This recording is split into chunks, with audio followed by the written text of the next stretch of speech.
Hello दोस्तों, मैं जितेंद्र यादव जीत sir और ये वीडियो उन बच्चों के लिए है जो कलकत्ता यूनिवर्सिटी बीकॉम ऑनर्स और जनरल के प्रिंसिपल ऑफ मैनेजमेंट का जिनका एग्जाम है। बीकॉम फर्स्ट सेमेस्टर के बच्चों के लिए जो है वो ये वीडियो है जिसमें हम लोग मोस्ट इंपोर्टेंट क्वेश्चन का प्रिंसिपल ऑफ मैनेजमेंट का सीरीज लेके आए हैं और बहुत सारा क्वेश्चन जो है इसमें से आपके एग्जाम में कॉमन रहेगा। एटलीस्ट 80 to 90% क्वेश्चन जो है कॉमन रहेगा। ये हम अपने ओन एक्सपीरियंस के हिसाब से और बाकी बहुत सारे रिसर्च और एनालिसिस के हिसाब से जो है ये क्वेश्चन लेके आए हैं। तो मोस्ट इंपोर्टेंट क्वेश्चन का ये सीरीज है जो कि चैप्टर वाइज आपको मिलेगा और साथ ही साथ आपको इस वीडियो में जानने को मिलेगा कि कम से कम टाइम में जो है प्रिंसिपल ऑफ मैनेजमेंट की तैयारी कैसे करें और इसके साथ आंसर शीट प्रेजेंटेशन यानी आपके एग्जाम में जो आंसर शीट प्रेजेंटेशन कैसे करें, यानी किस हिसाब से लिखे कि एग्जाम में ज्यादा से ज्यादा नंबर आपको मिले, यानी एटलीस्ट एबव टू 80% मार्क्स आपको मिले। और इसके लिए किस तरीके से आपको अपने आंसर शीट का प्रेजेंटेशन करना पड़ेगा, क्योंकि ये डिस्क्रिप्टिव पेपर है, एमसीक्यू नहीं है, ताकि आप टिक मार्क नहीं करेंगे, उसमें प्रेजेंटेशन बहुत मायने रखता है। तो आइए स्टेप बाय स्टेप समझते हैं। सबसे पहले हम लोग इंपॉर्टेंट क्वेश्चन की बात करें तो चैप्टर वाइज करके हम लोगों ने इंपॉर्टेंट क्वेश्चन आपको दे दिया है। जो स्टार मार्क्स है उसको आपको अच्छे से प्रिपरेशन करना है,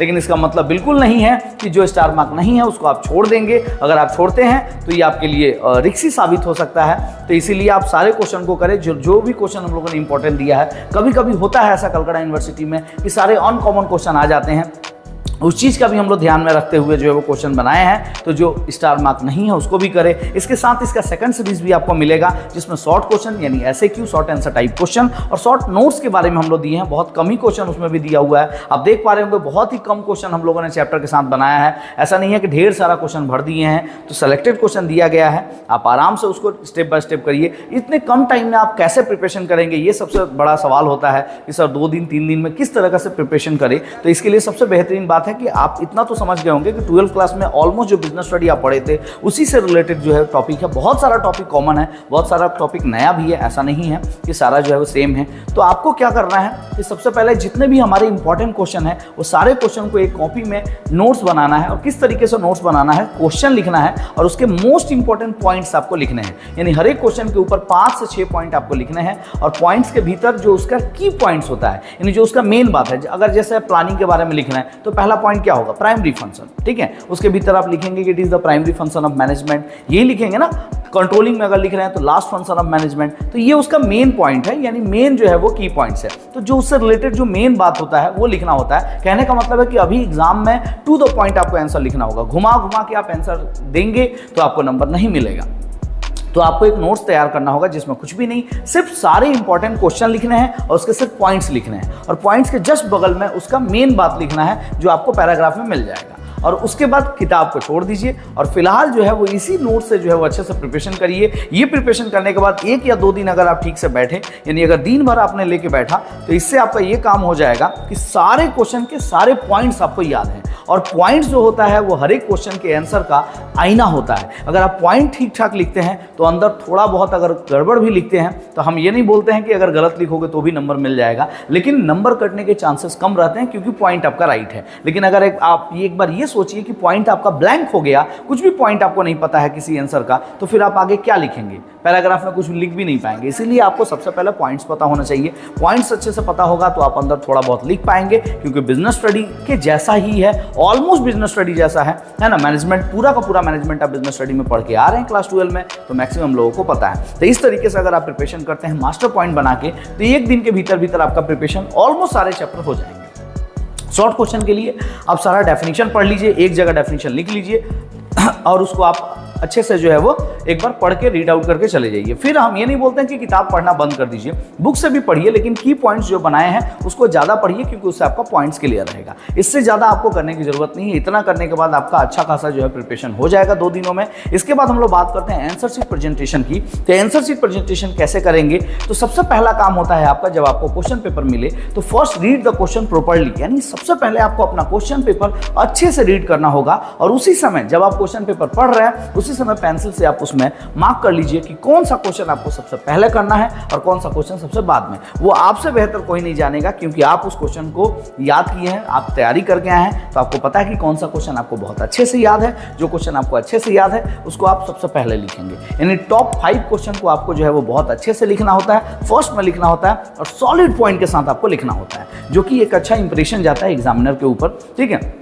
हम ये नहीं बोल रहे हैं कि लास्ट में जो भी आप क्वेश्चन गलत सलत लिखोगे सब पे फुल मार्क्स मिलेगा, नहीं, लेकिन अगर स्टार्टिंग में इंप्रेशन आप जम जाता है आपके एग्जामिनर के सामने तो थोड़ा बहुत नंबर आपका कम कटता है, ठीक है, नंबर तो कटेगा ही गलत लिखेंगे तो। सेकंड नंबर बात होता है start 5 question with the perfect answer with the solid point, यानी आप पूरी कोशिश करिए कि जो 5 क्वेश्चन आप लिख रहे हैं स्टार्टिंग का, जो कि हम ऑलरेडी बता चुके हैं, 5 क्वेश्चन जो आप लिख रहे हैं ना उसको सॉलिड पॉइंट के साथ लिखिए ताकि जो है वो प्रेजेंटेशन आपका बढ़िया रहे। इसके अलावा start each answer with the introduction line, यानी हमेशा कोशिश करिए कि कोई भी टॉपिक अगर आप लिख रहे हैं तो इंट्रोडक्शन लाइन के साथ शुरू करिए। जैसे आप लिख रहे हैं फीचर्स ऑफ प्लानिंग या एडवांटेज ऑफ प्लानिंग या कैरेक्टरिस्टिक्स ऑफ प्लानिंग या डिसएडवांटेज ऑफ प्लानिंग, तो सीधा लिखते हैं एडवांटेज ऑफ प्लानिंग, नहीं, सबसे पहले आपको क्या करना होता है, प्लानिंग के बारे में 2 या 3 लाइन आपको एक्सप्लेन करना होता है कि व्हाट इज प्लानिंग। देखना बुक में भी वैसे ही लिखा होता है, प्लानिंग के बारे में पहला एक्सप्लेन किया होता है फिर उसका एडवांटेज लिखा होता है, तो वैसे ही आपको 2 से 3 लाइन इंट्रोडक्शन लाइन लिखना होता है और उसके बाद आपको उसको अच्छे से एक्सप्लेन करिए। तो ये इंट्रोडक्शन लाइन बहुत काम करता है। उसके बाद आप लिखेंगे कि advantage of the planning are as follows और उसके बाद आप अपना पॉइंट शुरू करेंगे,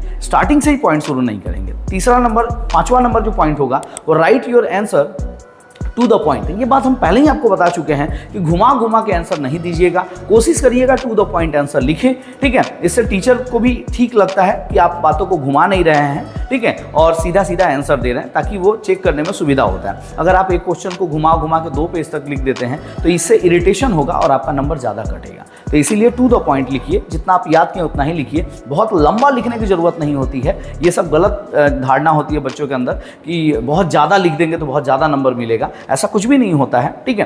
टू द पॉइंट लिखिए, छोटा ही लिखिए, उससे मैटर नहीं करता है। हाँ, लेंथ ऑफ आंसर जरूर मायने रखता है। अब ये नहीं कि 5 नंबर के क्वेश्चन में आप 5 पेज लिख दें, ऐसा नहीं होता। 5 नंबर के क्वेश्चन में एटलीस्ट आप 5 से 6 पॉइंट एक्सप्लेन करेंगे, इनफ होता है। 10 नंबर के क्वेश्चन में आप एटलीस्ट कम से कम 6 से 7 पॉइंट एक्सप्लेन करेंगे, इनफ होता है, ठीक है। उसको आप अच्छे से एक्सप्लेन कर दिए, ये मायने रखता है। कितना लंबा लिखना है ये मायने नहीं रखता है। उसके अलावा maintain the length of the your answer, ये जरूरी है कि आप अपने आंसर का लेंथ जो है मेंटेन रखिए और इसके साथ maintain the speed and accuracy. Theoretical question में ज़्यादातर प्रॉब्लम क्या होगा कि बहुत सारे क्वेश्चन आपको आते हुए छूट जाएंगे एग्जाम में, तो ऐसा बिल्कुल ना करें।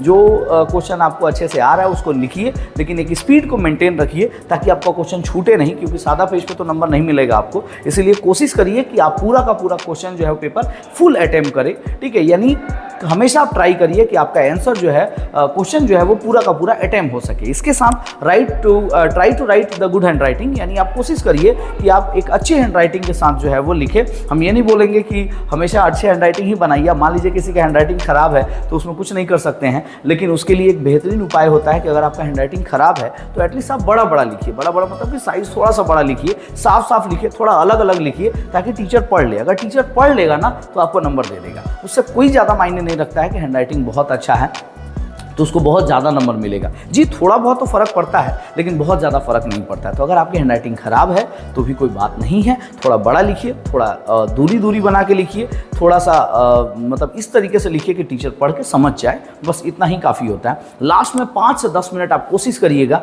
एटलीस्ट 5 से 10 मिनट आप टाइम जो है बचा ले, ताकि इस टाइम पे आप पूरे पेपर को यानी अपने आंसर शीट को अच्छे से देख सकें, समझ सकें। कहीं कुछ त्रुटि रह गई है, कुछ कमियां रह गई हैं तो उसको आप कंप्लीट करेंगे। कोई कभी क्वेश्चन नंबर बैठाना भूल गए तो उसको अच्छे से करेंगे। रही बात इंपॉर्टेंट क्वेश्चन की, तो हमारा इंपॉर्टेंट क्वेश्चन के लिए हमारा नीचे का जो टेलीग्राम चैनल है, नीचे देख पा रहे हैं, वहाँ से आप इसको डाउनलोड कर सकते हैं, कंप्लीट PDF को, सेकंड वाला भी और फर्स्ट वाला भी, और वहाँ से आप आराम से अच्छे से पढ़ सकते हैं। आशा करते हैं कि आपको ये वीडियो अच्छा लगा होगा, तो अपने दोस्तों के साथ शेयर करिए। और अभी तक आप हमारा YouTube चैनल सब्सक्राइब नहीं किए हैं तो जरूर सब्सक्राइब करिए, ताकि समय समय पर ऐसा वीडियो आपको मिलता रहे। और ये वीडियो कैसा लगा जरूर अपने कमेंट बॉक्स में कमेंट करिए, और इससे रिलेटेड और भी अगर कोई वीडियो आपको चाहिए तो जरूर कमेंट करिए। हम लोग पूरी कोशिश करेंगे कि वो वीडियो आपके सामने प्रेजेंट करें। तब तक के लिए धन्यवाद, थैंक यू।